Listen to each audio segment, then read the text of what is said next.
to start, all you do is open your center console and you find your square panel here to access your first Torx screw to undo.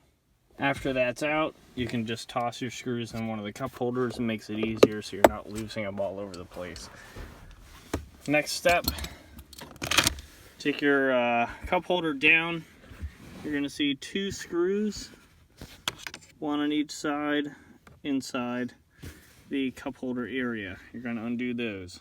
So once those 2 screws are out, you can bring up your center console lid and extend it forward. You're going to pop the joints here and here, which I've already done so because I'm holding the phone, and for the sake of the video it's just easier to do it this way. So you're going to pull forward there, you're going to pull out and up from here to undo those joints as well on each side. Then you should be able to rotate the whole unit out from the base like so, and then pull it up and out to reveal the guts underneath. Now from here you have only a few screws that you need to undo. One here, and one on each side from the outside before going any further. After you undo all those screws, basically this was down here. You're gonna have to pull out in 2 spots, going up on each side, in order to undo the little rivets that fit down into these rivets that fit into the slots in the base. So you're gonna have to kind of pull up and out.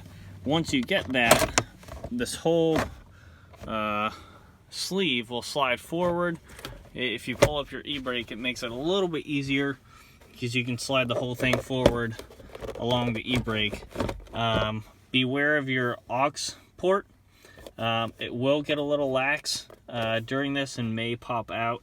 I did have to repatch it the last time I did this, which you'll have to take the whole sleeve out and forward in order to reconnect those joints. But once you have this up and forward, it'll expose another screw here on the driver's side of the console, and there's another one on the inside of the passenger side.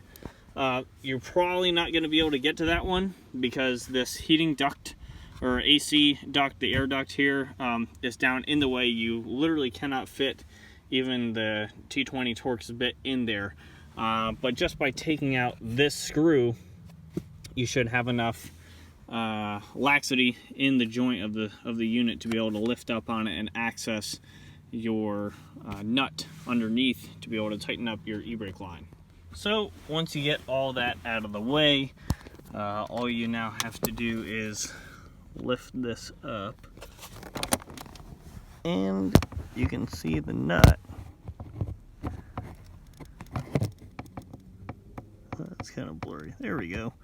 Right on the end of that cable is the nut, and all you got to do is turn it clockwise, just like you would a regular nut. Righty-tighty, lefty-loosey.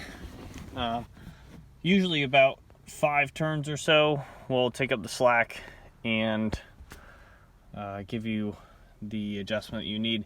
If you do over tighten it, you will engage your brake cable and you'll be dragging your parking brake along as you drive. So I encourage testing the parking brake before you put everything back together. Try driving it forward, driving it backward, putting the e-brake up and back down, and try driving just to make sure that that's not engaged, and then reverse process to throw everything back together.